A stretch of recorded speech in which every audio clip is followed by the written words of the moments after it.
Vă invităm să vă apropiați, vom începe prezentările. Good morning and welcome to Industry Expo. We kindly ask you to come and to assist the presentations.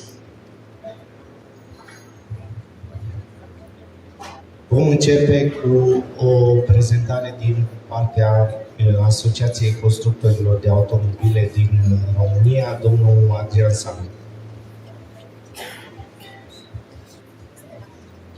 Bună dimineața tuturor!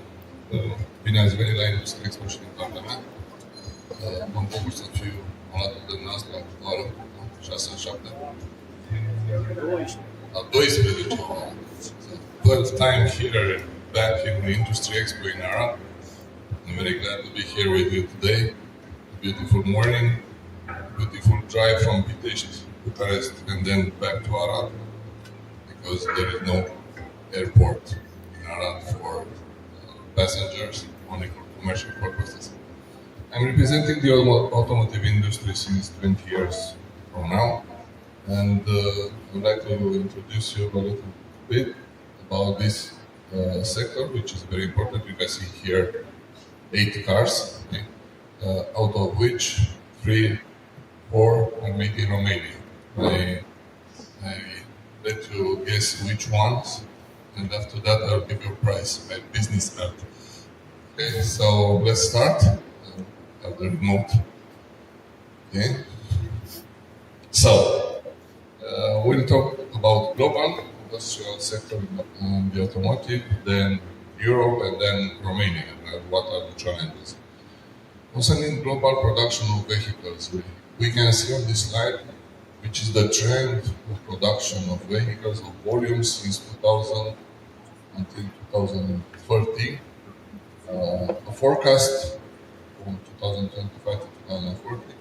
And what is interesting here is that in the blue you can see also the share of battery electric vehicles that is forecast to be manufactured worldwide until 2030. You can see out of 96 million units, around 29 million units will be fully electric vehicles, according to this study. Of course, we had .com, telematics, global economic crisis. You can see the chains of evolution, growth in China, Dieselgate, COVID crisis, and chip shortage raw material, which seems to also to coming back again due to the changing of property in Netherlands, and this is already started to have negative effects on the production of vehicles in Western Europe, especially for German brands, which Xperia delivered chips to them directly. So I hope we won't see again drop here due to this crisis, but we'll see in the next month what will happen.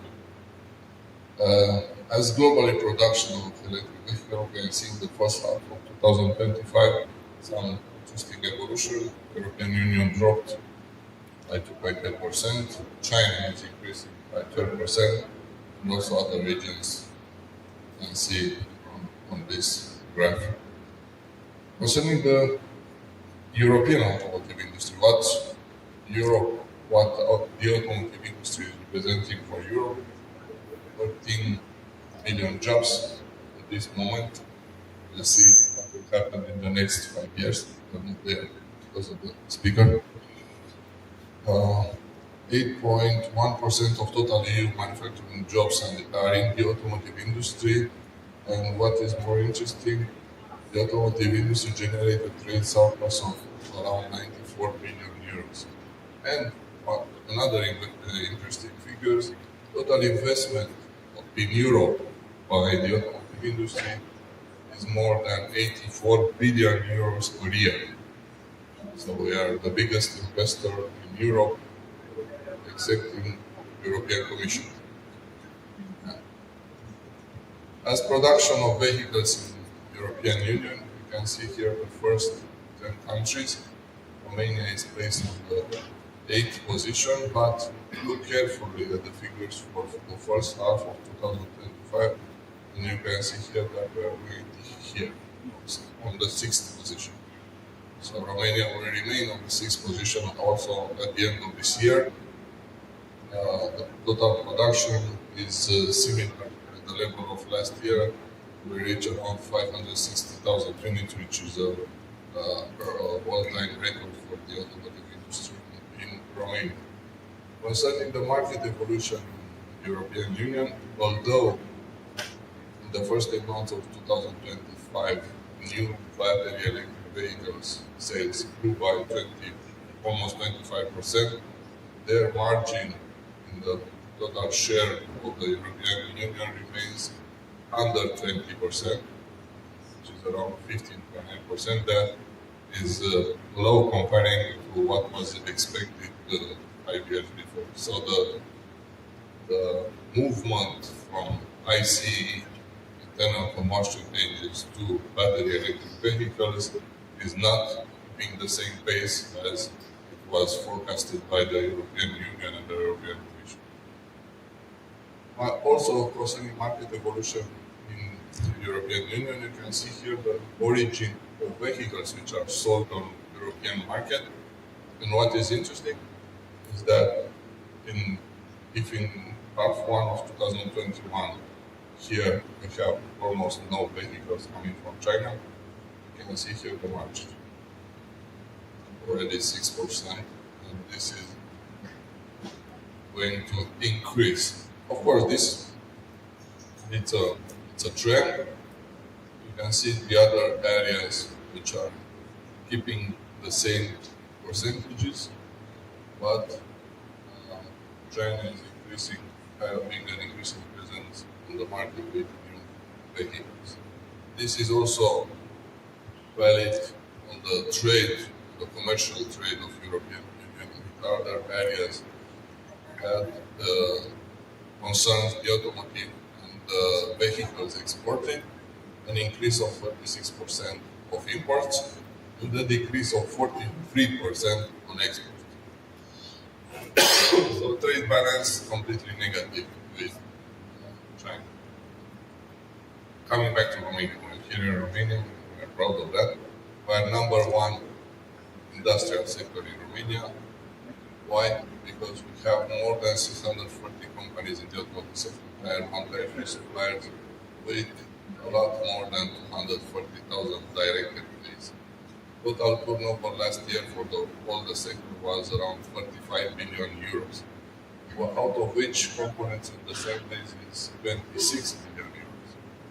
We can say that in Romania we have the biggest network of suppliers in the automotive industry in the Central and Eastern Europe. And there is almost no vehicle manufactured in Europe which doesn't have at least one component made in Romania. So on every vehicle you can see here, or maybe not on IMAH, which is made in Mexico, but on the other vehicles, I assure you there are more than one component made in Romania. Okay. Top share of total GDP is around 14.2%. The total export, 23 billion euros, 43% of the total national export is generated by the automotive industry sector. So that also gives you the importance of number one industrial sector in Romania. Top three national export companies are Dacia, Ford, and Daimler. From all the sectors, not from the automotive. From all the sectors are the automotive.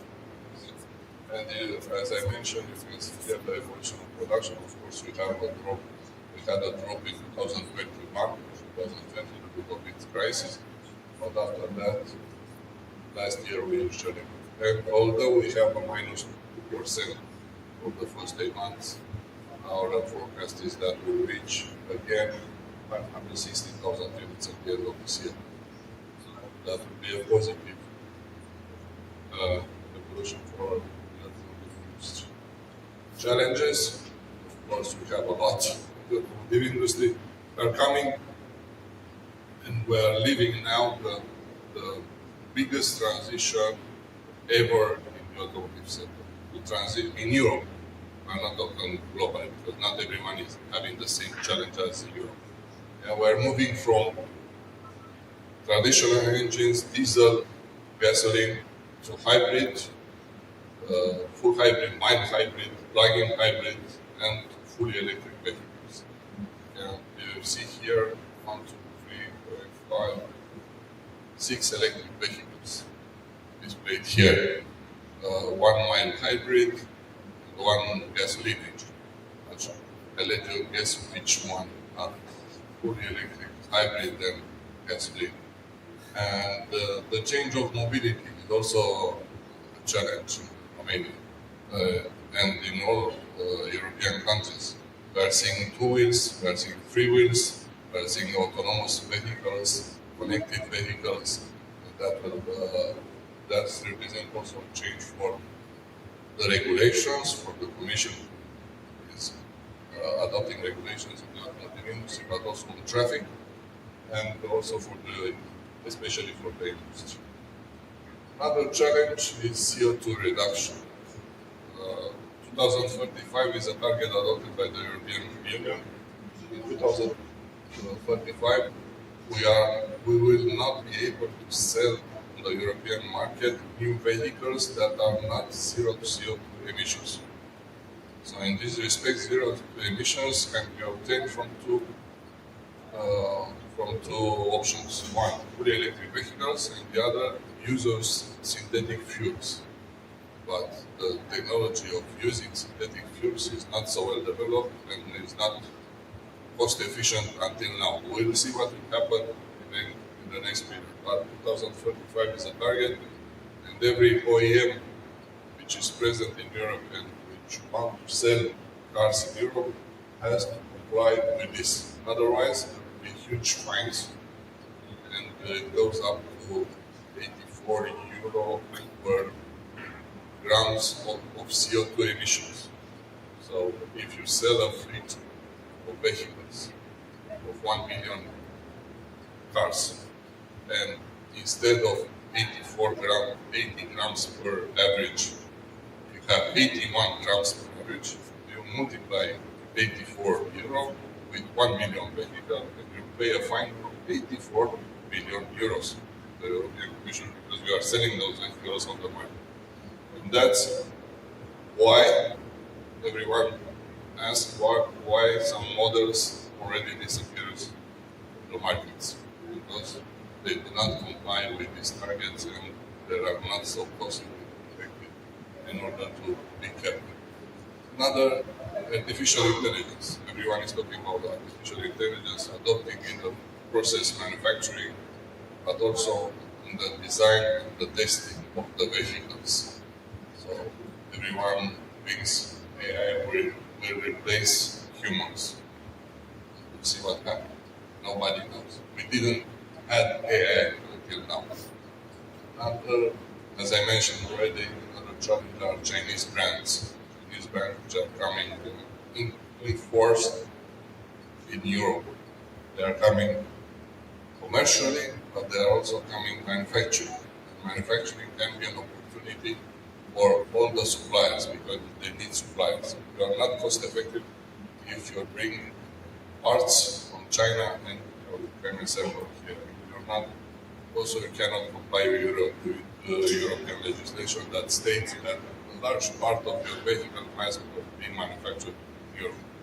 So that is also a problem. Otherwise we have custom taxes. So what will happen next? We can see here overcapacity. And overcapacity, which means that there are plants which doesn't work at full capacity. In China, this is not happening. In Europe, we have 4.1 million overcapacity in plants. That is meaning that either the market will increase to a level that will be sustainable for this overcapacity and will start manufacturing cars, either they will have to adopt solutions in order to comply with this. In North America also there is an overcapacity, but we will see what will happen with the adoption of new taxes by the US government and the commercial world with everyone, not only with everyone. I didn't know that there are 109 Chinese brands present on car market. I went to China 2 months ago, and out of 10 cars I recognize only one brand. That's a figure. They have a huge market. Their market in China is around 22 million units per year, but their production is around 26. So they have 109 brands, at least 109 brands, because every month they come with a new brand. What will happen next? Of course, in Europe, we're talking about Europe, cars will go hybrid and EVs, passenger cars like this, LDVs, which light commercial vehicles, gasoline and EVs, because diesel no longer be accepted in Europe. HDVs, trucks, big trucks, buses, diesel and low increase of EVs because the infrastructure, charging infrastructure for buses, it's present in the cities, but not for coaches, autocar, it's not present on the highways. For example, battery for a 40-ton truck weighs around 6 tons. That means that they have to charge it on their brake.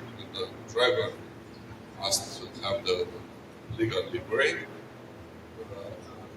They have to charge the vehicles, and then it's needed 800 kilowatt stations. At this point in Europe, there are not 800 kilowatts charging stations. Yeah? We have only 300 kilowatts charging stations, and also those stations are not so many. The hubs. And another figure, 65% of the total charging stations which are present in Europe are in 2 countries. You know which one? Netherlands and Germany.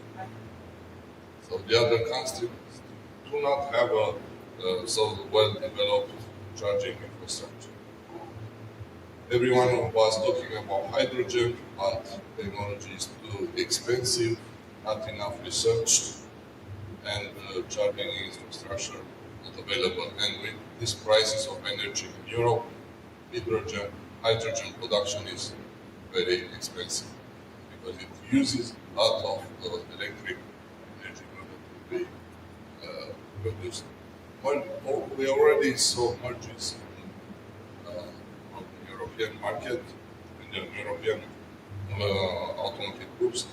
Volvo with Geely, also Geely was having a merger with Renault, and import Horse, which is an entity which manufactures gearboxes, transmissions. They have around 20 plants in Europe. All the engines which are assembled by Renault and Volvo are made by Horse. New cooperation for production. We are seeing talks between Volkswagen and other Chinese groups, also Daimler, and suppliers. We're talking about those suppliers. What they have to do, they have to split their activities. They already did that. Automotive parts, the other segments, other company, Continental, we did it to Automobile, Johnson Controls several years ago. They gave birth to Adient, and they split activities. They did some mergers and acquisition, for example, Forvia, Pirelli, which is also under the pressure of Chinese shareholder in order to be sold to the Chinese guys, but the Italian government did not accept it yet. We'll see what will happen next. Joyson, you know BHAD or ASCO? Did you heard about them? These companies have a turnover bigger than 15 billion euros. 15, 1.5 billion euros. So they are huge suppliers which are present in China, and now they are trying to buy companies or to establish their own facilities in Europe. I didn't know about them. Also, HID Castal is also present already in Europe. Nimbo, they have some acquisitions here in Europe. And more Chinese suppliers investing in Europe to mergers and acquisitions. You see that we are seeing also in Timișoara, I think, the mine, Mint, which is had a joint venture with Elba. And we are the Association of Manufacturers of Romania. We were founded in 1996. Next year we'll have 30 years celebrations, more than 170 member companies, public utility association, and the official partner of the Romanian government concerning the automotive industry. Unfortunately, they did not listen at the time what we are telling them, but we hope they will understand at least. And we are present also at the European level, the European Automotive Manufacturers Association, which is our partner at the European. These are our contact details. If you have any questions on details, we are going to talk about it. I'm here for the day, and thank you very much.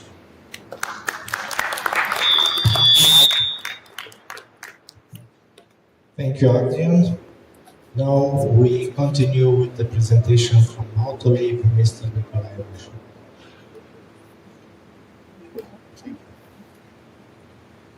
Quite difficult to speak after such a well-documented presentation, so I will try to do my best to bring some valuable information as well.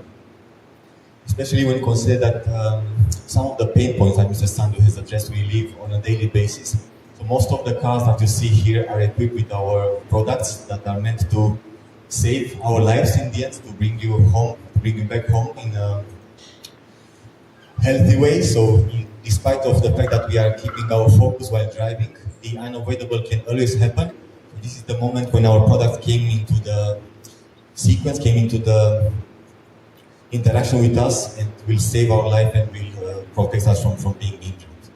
I will let a movie to speak about ourselves.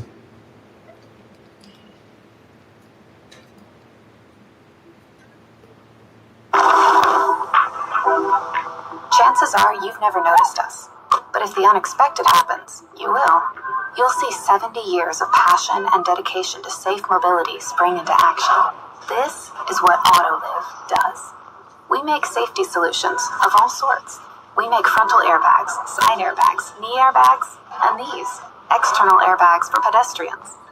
Doesn't matter if you're rolling on 2 or 4 wheels, our solutions work for both alike. We make steering wheels and seat belts and so much more. Simply put, we make the things that save lives. We are pioneers in what we do, and we've been a part of virtually every major breakthrough in automotive safety. We design safety solutions that give people the confidence to travel and explore their world. We are more than 60,000 colleagues who develop, improve, and innovate, passionately challenging the safety standards. 14 global technical centers and 20 crash test tracks, and we're in 28 countries. This is what makes us the world leader in automotive safety systems. Every year, we prevent 300,000 severe injuries, and even more so, we save 35,000 lives. 35,000 people's hopes and dreams, 35,000 adventurers and loving hearts. When all is said and done, it's about people and our commitment. Every time our products save a life, that is what we see. Not a number, not a statistic, but a person, a life that goes on living.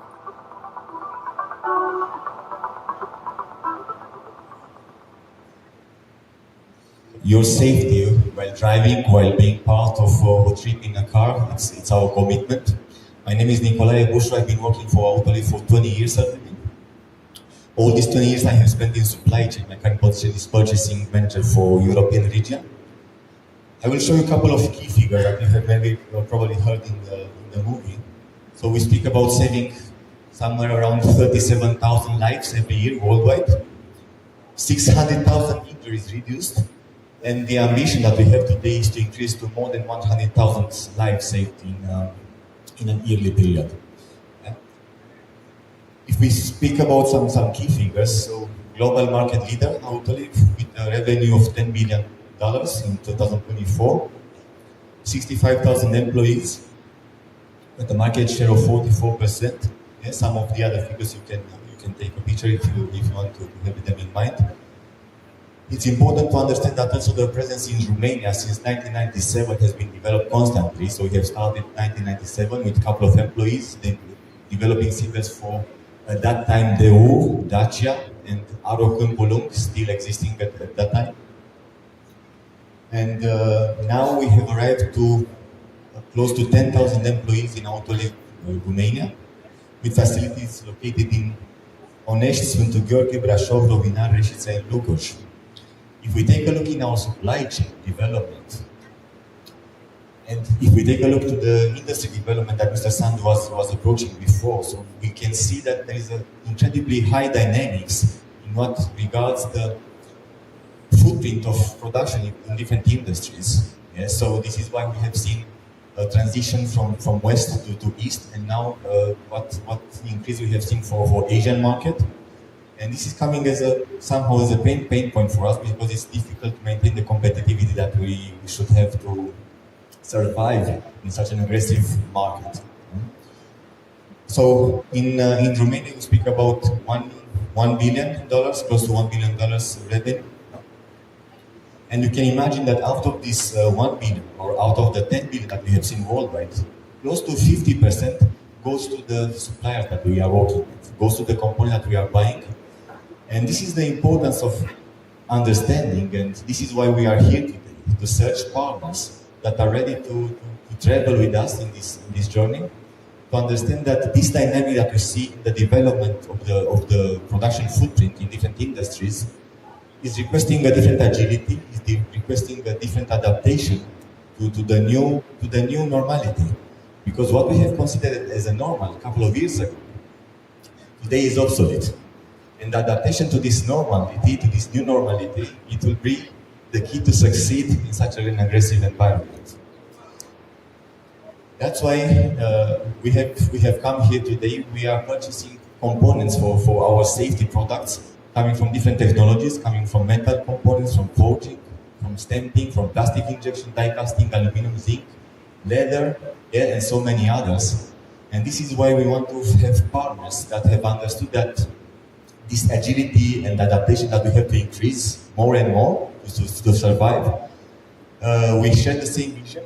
We want to come together with you. We want to have partners, considering the development of Autoliv Romania. We want to have partners close to us, but not only, but all the ones that can support us in increasing the competitivity and resisting in what we see that is transiting towards different divisions today. That's why I'm showing what is the market share in different regions. So 47% in Americas, 52% in Europe, 33% in China, and 46% in Asia. We will be here today, so we have not come, we do not have a stand to sell something, but we want to request us if you can join in our trip, in our commitment of saving lives, in our commitment of having a fruitful partnership for both sides. And not only for both sides, but also for the entire community of Europe. Because again, I'm repeating, and it's I think the third or the fourth time when I say it, it's important to take a look what will happen next year, what will happen in 5 years in Europe, and what will be our position at that time. Yes? So I'm here with my nice colleagues, with Wanda, with Constanța and Bianca, so we will be during the day. Hopefully we can have some interaction. And if you are ready to join us and if you are sharing our vision, let's have some talks. Let's have some ideas shared how we can find a way to survive and to compete together into this challenging market. But it keeps us fresh and young. So it's competing, but on the other side, it gives the right motivation to do better from tomorrow. Thank you, and speak with you during the day. Thank you, Nikolai. Now we continue with the presentation from Digital Romania, Mr. Horianis.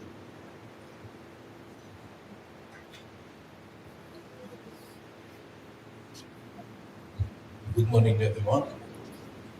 First of all, I would like to know if I need to speak English. How many of you don't understand Romanian? So it's a lot of people. Sorry, the slides are in Romanian, but I will speak in English. And of course, if you have questions at the end, you can ask me anything that you didn't understand.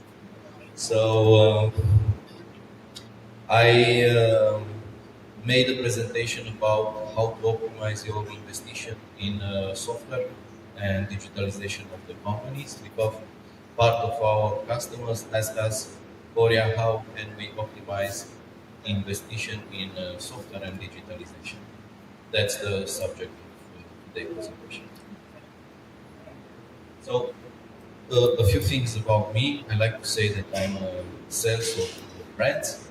These are the brands that I already sold. I start my career in sales, selling FMCG, consumer goods. And today I have my own company, Digital Romania. So this is my brand today. I made a list of 7 ways how you can optimize your investigation in software. We had a nice dinner last night with the organizer, and I found out that today a car has approximately 200 and some computers on the car. And 30 years ago, it had only 2 computers on the car, and now it has more than 200 sensors and computers on the board. So software is also a big part and important part in industry. So these are the main modes and ways how you can optimize your investigation in software. Technology has evolved a lot, and the prices, the way that you can get the software, the technology and the platform has also evolved for you to be more easy to implement new solutions and new technologies. And I would like to be short on each point, and after that have a conclusion. So first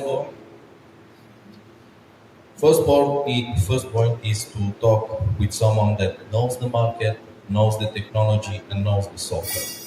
I had a lot of discussion with customers at this moment that don't understand really what is the good solution and the good platform for them.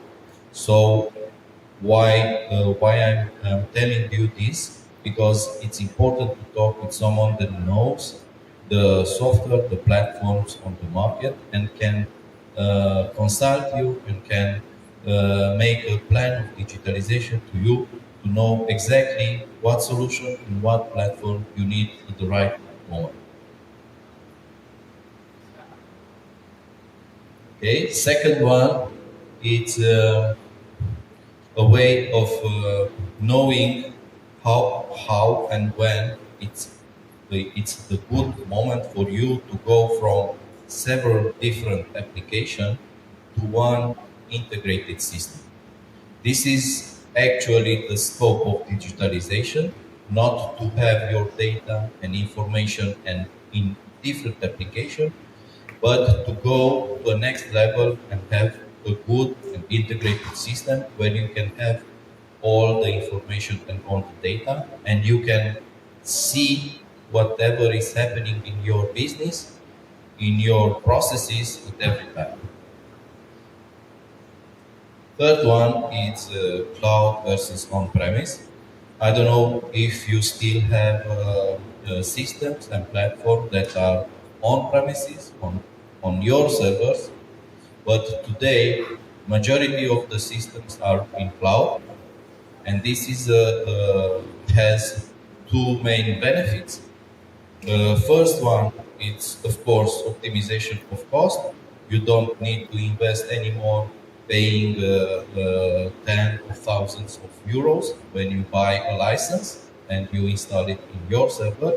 Now you can pay some 10 or 100 of euros per month, and you can have the same technology that you had, I don't know, 10 years or 5 years ago.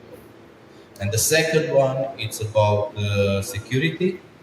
Most technology in the cloud are more secure. They have a lot of technology to secure your business and to be able to defend you on different attacks. So this is a very important point from my point of view. Third one is about software as a service. I don't know if you know the term. So now it's possible for you not to own a solution, but to pay as you go, to pay as you use the system.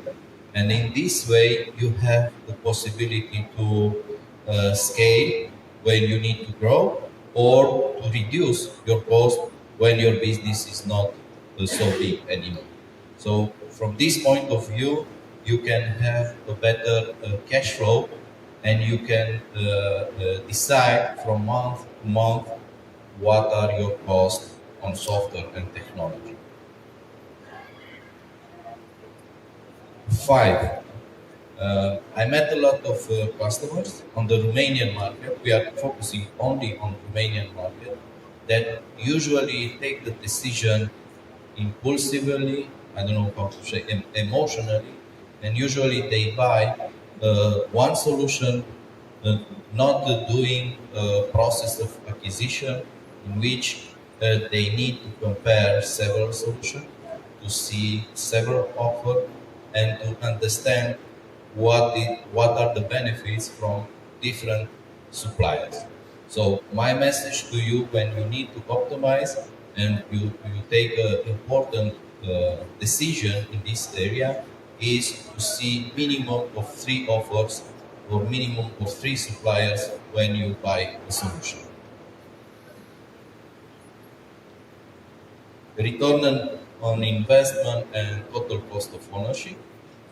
This is another area in which we need to improve ourselves, because I see people that only look at the final price. They don't make the calculation of owner of the solution for 3, 5, 10 years. So we like to help our customers to make a evaluation list, to make a calculation list, to compare different offers, and to see what is the optimum cost for each supplier. I know this is a lot of time and it consumes time, but in my opinion, it's an important way of comparing the different solutions and different suppliers for a long-term partnership. I think this one is the best one. In our industry, in the software industry, you have a lot of technology and a lot of software that gives you the opportunity to test for free the application.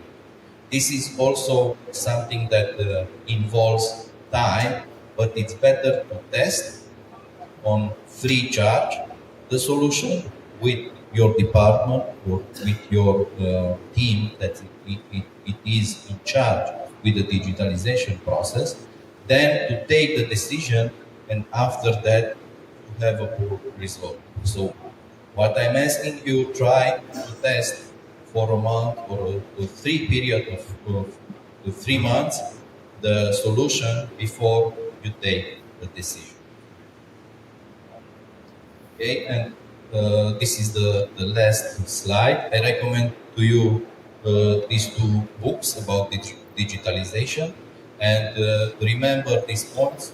You can take pictures, and of course we are available for you to discuss with us. If you invest in Romania, if you are looking for different solutions, software solution or platform in the Romanian market, we can help you choose the best technology. Thank you.